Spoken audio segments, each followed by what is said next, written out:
Today, I'm really pleased to kick off this keynote conversation by introducing Jelena McWilliams, who was sworn in as the 21st chairman of the Federal Deposit Insurance Corporation in June of 2018 for a 5-year term. Upon her arrival, Chairman McWilliams has made outreach to community banks and state regulators a priority. Many of you are probably aware of her commitment to visit all 50 states within 5 years. The pandemic has made travel very difficult, but Chairman McWilliams visited 30 states prior to putting those in-person visits on hold, and now continues to hold those conversations in a virtual format. She's also put issues that are important to community banks at the top of her agenda, particularly those related to technology and the challenges and opportunities it presents. Today, Chairman McWilliams is going to talk about small business lending, an issue of great importance to community banks and their communities. We're going to engage in a little bit of a dialogue to explore that relationship a little further, and then she'll be available for questions and answers. So now I'd like to welcome Chairman McWilliams. Thank you, Diane. It's great to be here. And Jim, I have to tell you, when I told the staff at the FDIC they should think outside the box, they certainly did this time. Thank you for having us. I think it's important that we talk about the role that small businesses play in our economy. They truly play a vital role. In 2014, small businesses were responsible for nearly $6 trillion of economic activity. In 2017, they employed over 60 million people, or about 47% of the private sector workforce. And in 2019, small businesses created 1.6 million net new jobs, driven in large part by the 1.1 million job for firms with fewer than 30 employees. Small businesses keep us fed, accounting for over 80% of agricultural employment in the United States in 2017, and over 60% of employment in the accommodation and food services sector. They keep us housed, accounting for over 80% of construction employment and 68% of real estate employment as of 2017. And small businesses are a prominent part of the face we present to the world, with over 280,000 small business exporters that generated a third of our exports in 2016. Beyond their considerable economic contributions, small businesses factor deeply in our national self-image. We trust small business as much as more so than many other American institutions. A Gallup poll found that a great deal of our small businesses basically have more confidence than big businesses get. One of the key constraints facing small businesses is financing. Because these firms are generally too small to access capital markets, their success often hinges on their access to bank credit, and this is something we're focused on. Despite the entrance of other financial institutions into the small business lending space, banks remain the most common form of external financing for small businesses. Supporting small businesses is one of the key roles that community banks play in our financial system. The overwhelming majority of community banks focus their commercial and industrial lending on small businesses. Community banks often identify themselves and often are identified by their competitors as having key advantages in the speed with which they can deliver funding, and they often exhibit more flexibility than large banks in not having minimum loan amounts or not using standardized loan products. These attributes, as well as strong ties to their communities and borrowers, likely explain why community banks have played an outsized role in the Paycheck Protection Program. As of second quarter 2020, banks held $482 billion in PPP loans, or 92% of all outstanding PPP loans made. Community banks held $148 billion, or 28% of all PPP loans.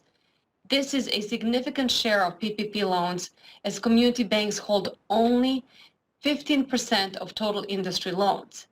To further highlight the important role of community banks during the pandemic, community banks experienced a second quarter growth rate of 13.5% for total loans and 63% for C&I loans. This contrasts with the broader banking industry, which experienced second quarter growth rate of 0.6% for total loans and 5.9% for C&I loans. We can certainly say that community banks have been punching above their weight with respect to PPP lending. Given the interdependent relationship between community banks and small businesses, understanding the future of community banks in the United States economy requires an understanding of the future of small businesses. Policies that affect small businesses will affect the viability of community banks, and conversely, Policies that affect community banks will affect the viability of small businesses. Community banks will need to adapt their business models to the needs of small businesses in a changing U.S. economy. The future of community banks will remain tied to the future of their small business customers. Before I discuss ways in which the FDIC is seeking to create a regulatory environment that encourages innovation across the banking industry, I would like to explore the relationship between small business lending and community banks in greater detail with our own Diane Ellis, Director of the Division of Insurance and Research at the FDIC. Diane? Yes. Creatively thinking outside of the box, we're going to have a conversation about small businesses and community banks. And so we have a very viable research department here within the FDIC, and thank you for your leadership with those efforts. What does research tell us about the interdependent relationship between small banks and small businesses?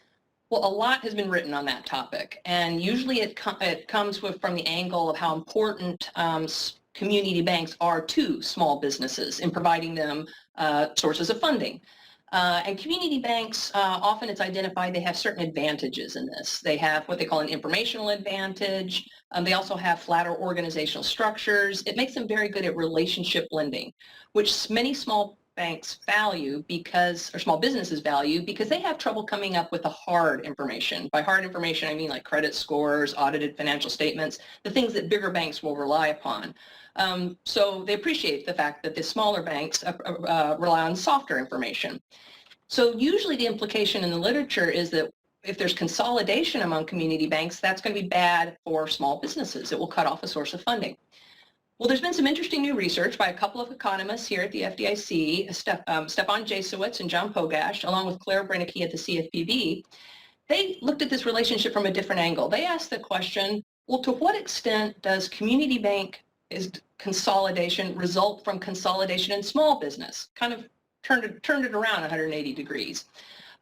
It's interesting to note that the GDP of small businesses as a share of the U.S. economy declined by nearly 5 percentage points between 1988 and 2014, while total deposits at community banks fell by 15% over the same time period. So they indeed find that there's a strong relationship that community bank consolidation tends to occur in counties where there has been lots of consolidation in small businesses, and that large banks purchase smaller banks in those counties where small business growth has been the slowest. Interesting, quite interesting. And so as I'm talking to bankers in the states that I have visited, it has become very clear to me that if we continue to see consolidation, some of these small businesses, especially in rural counties and counties that have limited banking presence, is going to be quite hard hit and demanding for those communities. And so you would say, with respect to the research that we have, it would support that small banks have played an outsized role with respect to the PPP lending and just general loan modifications. Right. And, based upon the research I just described, it demonstrates this, what they call the symbiotic relationship. And so that kind of makes sense that so goes small businesses, as goes small businesses, so goes community banks. So it would make sense then, to the extent that the PPP program was designed to help some of those small businesses, that community banks would played a big role. And indeed, we found that.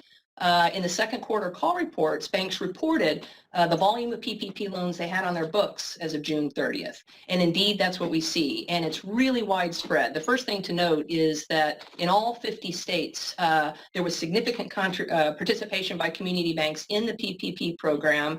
And I think in at least 43 of the states and territories, 75% or more of community banks participated in this program.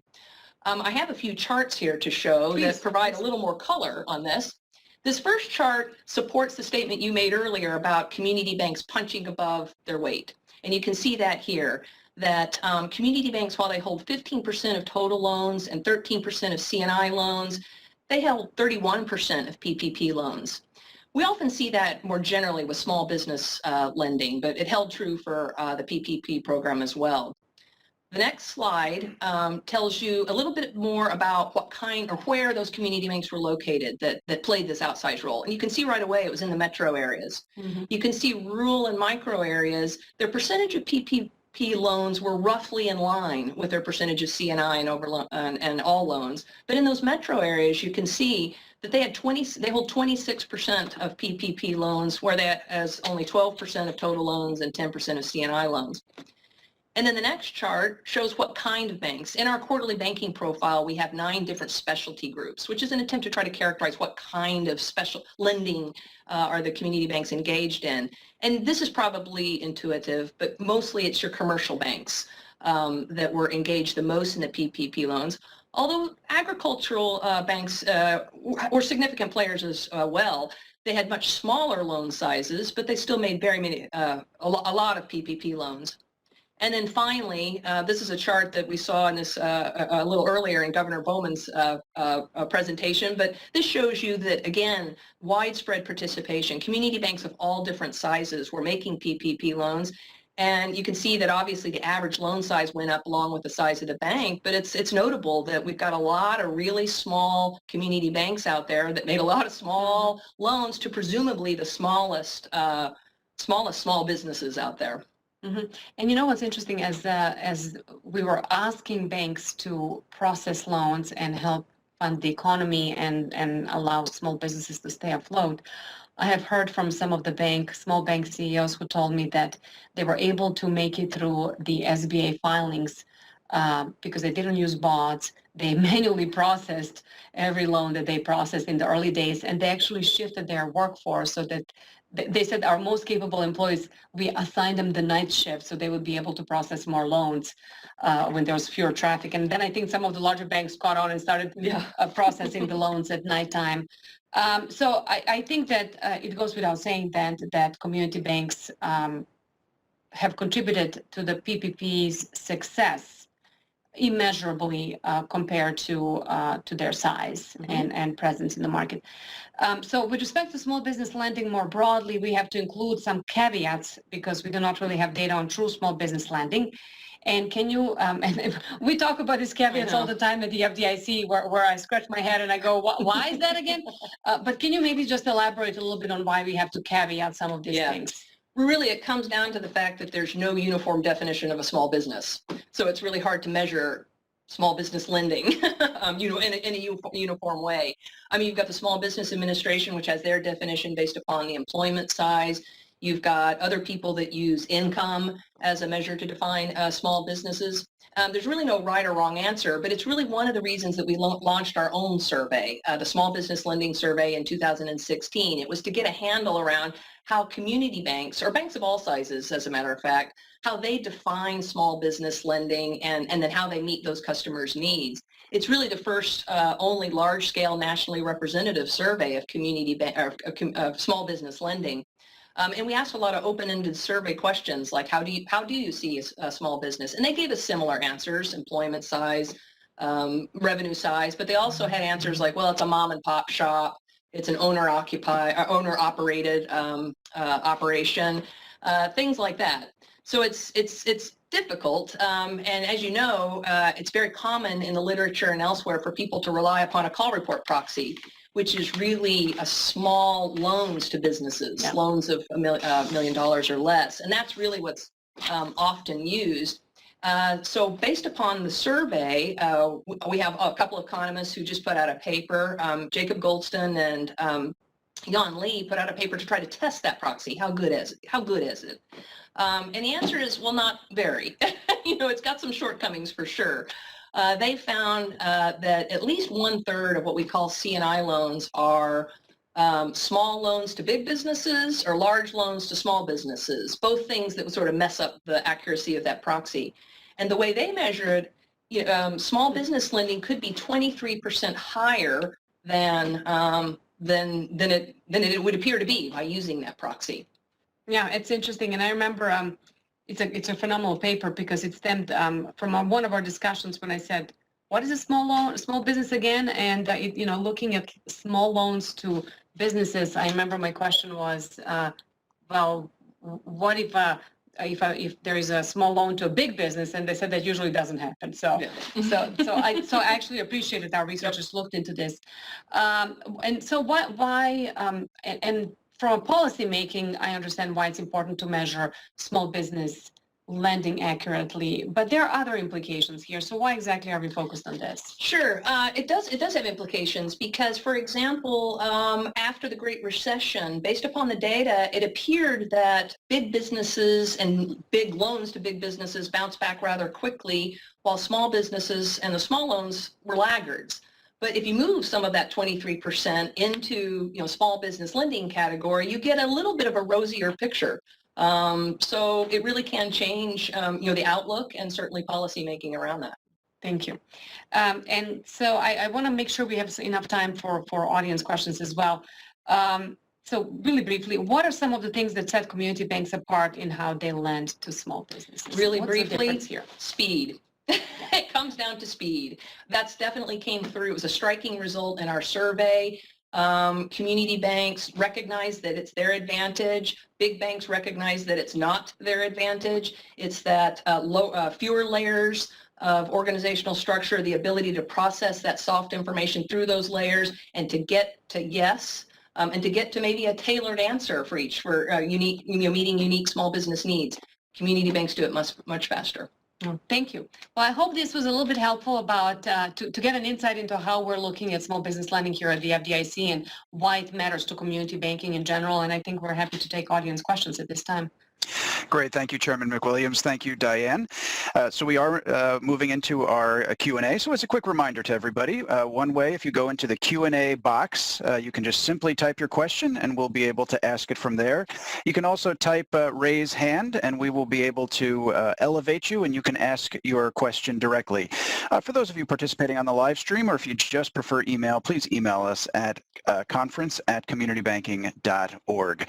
I will also mention at the top of this session, we had a polling question sitting out there, and I know some folks have enjoyed participating in those. Chairman McWilliams, Diane, the question was how folks are feeling in terms of their overall optimism level about the future of community banks. So the majority response was everyone's feeling cautiously optimistic. So I think that's understandable. It's a plus, right? They're optimistic. I'll take it. It's all there good. We go.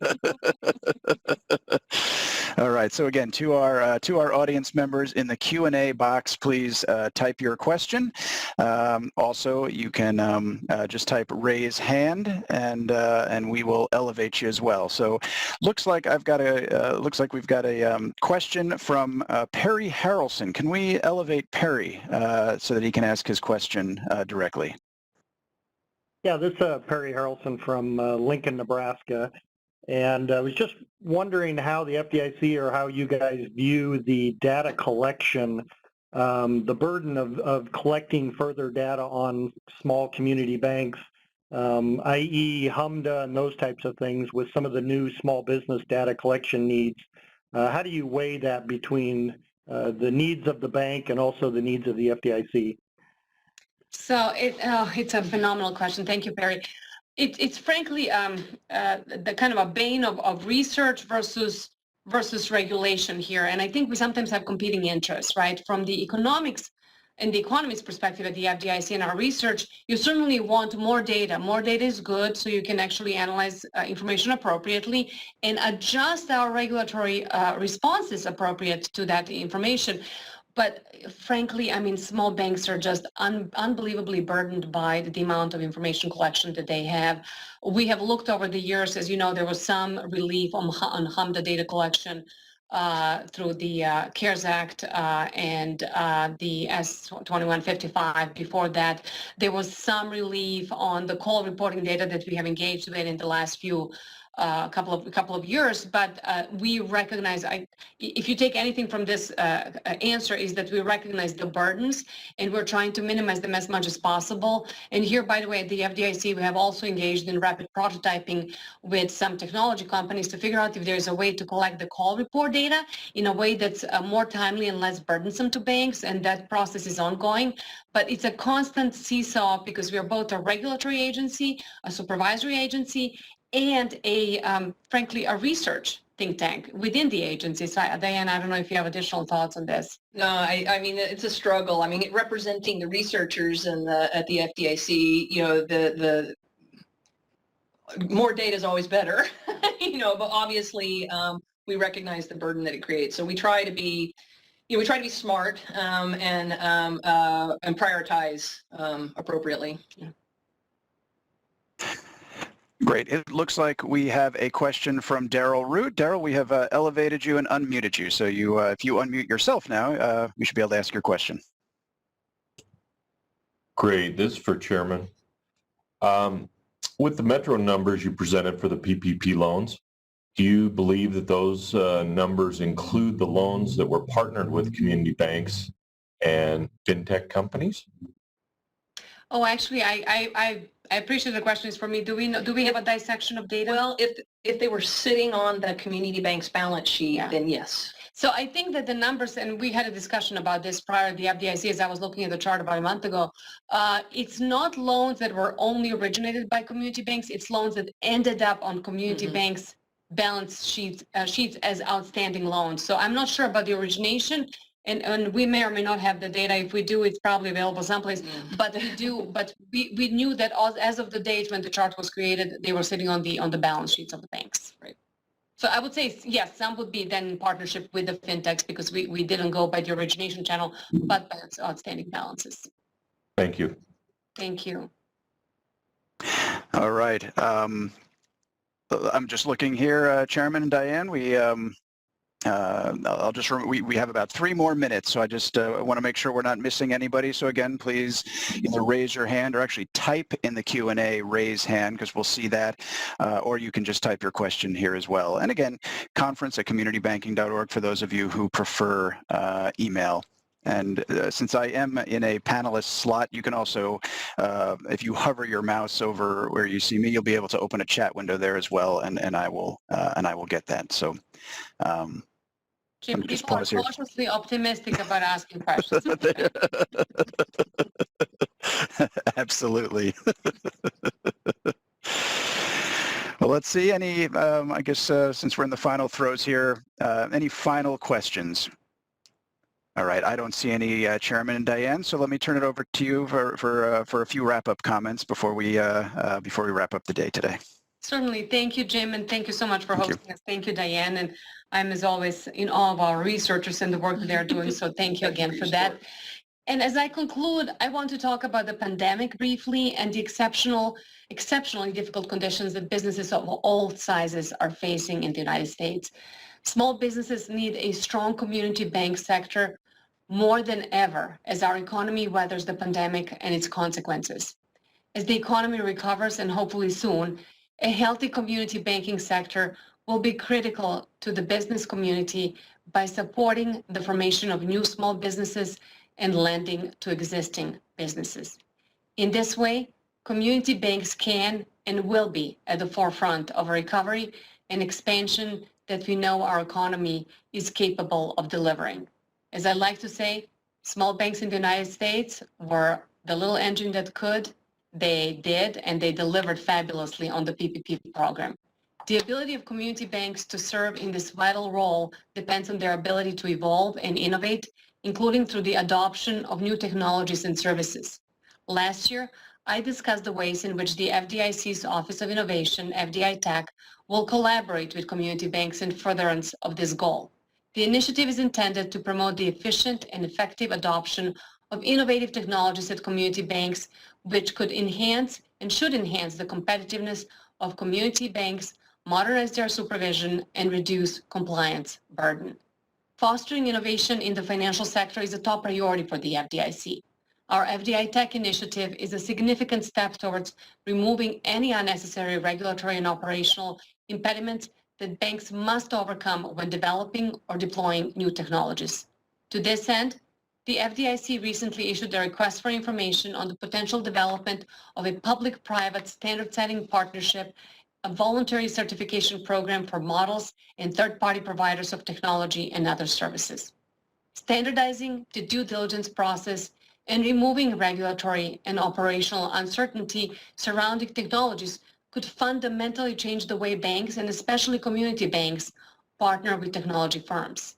The public comment period on the request for information ended last week, and we look forward to reviewing recommendations from interested parties as we consider next steps here at the FDIC. I would also like to highlight that the FDIC is planning to have a special focus on the use of financial technology by banks in the next round of our small business lending survey in 2022, which Diane mentioned earlier today.